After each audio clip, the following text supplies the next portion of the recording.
बोली राधा रानी की जय। आज हम आपके लिए एक और सच्ची घटना लेकर आए हैं कि कैसे एक संत को राधा रानी ने साक्षात दर्शन दिए।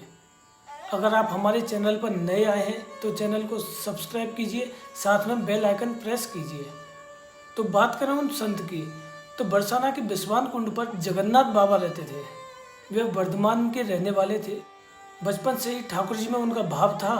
युवा अवस्था होते हुए राधा रानी ने उन्हें स्वप्न दिया। स्वप्न की आज्ञा का पालन करते हुए बाबा ने अपना घर छोड़ने का निश्चय किया और कई दिन के बाद में वह बरसाना आ गए। बरसाना बिस्वान कुंड पर रहने लगे। बिस्वान कुंड वह तपोभूमि है, यहाँ आज भी संत रहते हैं। बाबा बिस्वान कुंड में कुटिया पर रहने लगे। बाबा सिर्फ मदकुरी पाया करते थे और उनकी कुटिया में छोटी छोटी पोटलियों में थोड़ा चून, गुड़, चावल और थोड़ी इमली, ये सब पदार्थ रहते थे। और तब वो ये सब पदार्थ सिर्फ संत और वैष्णवों के लिए रखते थे, ताकि कभी उनकी औषधि के लिए ज़रूरत पड़े तो बाबा वह औषधि बनाकर उन्हें दिया करते थे। और कई बार अपने हाथों से भी उनको प्रसाद पिलाया करते थे। बाबा खुद सिर्फ माधुकरी पाते थे और यह सब सामान सिर्फ ब्रजवासियों संतों के लिए रखते थे। कुछ समय तक ऐसे ठीक चलता रहा। बाबा भजन करते, मदकुरी लाकर खुद प्रसाद पाते थे। तो कुछ दिन बाद में एक महामारी ने जन्म लिया। बाबा ब्रजवासियों की यहाँ मदकुरी लाने में भी संकोच करने लगे। अब करें तो करें क्या। अपनी अपनी कुटिया में जो भी कुछ सामान था वह सिर्फ संतों और ब्रजवासियों के लिए था, उसमें से पा सकते नहीं थे। और मन में विचार करने लगे और सोचने लगे कि क्यों ना बरसाना छोड़कर जाने का उनके मन में विचार आने लगा।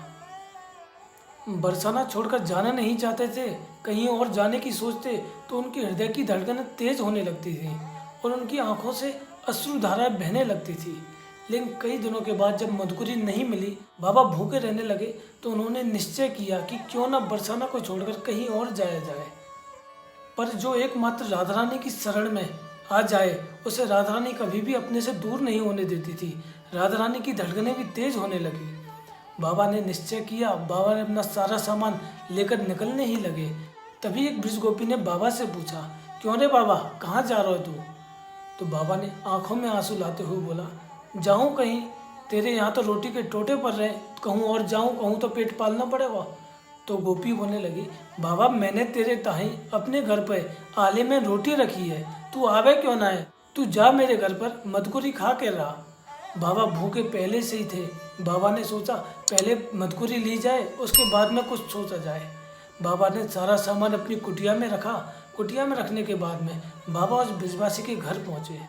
ब्रजवासी ने बाबा को देखते ही कहा, बाबा जा कहीं और जा, कोई और कहूँ तो जाए गले। तो बाबा बोलने लगे, तेरी बेटी ने तो कही है कि मदकुरी आले में रखी है। ब्रजवासी सोच में पड़ गए, क्योंकि बेटी को ससुराल गए हुए 1.5 साल हो गए। फिर भी वह अपने घर गया और अपनी स्त्री को कहा कि देखना आले में कोई रोटी रखी है बाबा के लिए। उसकी स्त्री ने जैसे ही देखा तो दोनों की आंखें फटी की फटी रह गईं। देखा तो उस आले में रोटी रखी हुई थी। तो फिर भी उस ब्रजवासी ने बाबा से वह बात छुपाई, उस बाबा के लिए मदकुरी पवाई और बाबा से बोलने लगे कि बाबा तुम नित्य प्रति हमारे यहाँ ही प्रसाद पाने आया करना। डूबते को तिनके का सहारा बहुत होता है। बाबा ने बरसाने से जाने का रास्ता छोड़ दिया और बाबा बरसाना में ही भजन करने लगे और उस ब्रजवासी के यहाँ रोज वह प्रसाद पाने आया करते थे।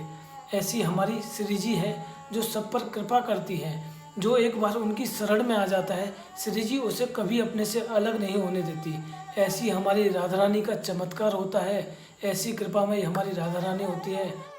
अगर आपको सच्ची घटना पसंद आए तो लाइक एंड शेयर करें और चैनल को सब्सक्राइब करें, ताकि ऐसी ही सच्ची घटनाएं हम आपके लिए लाते रहेंगे।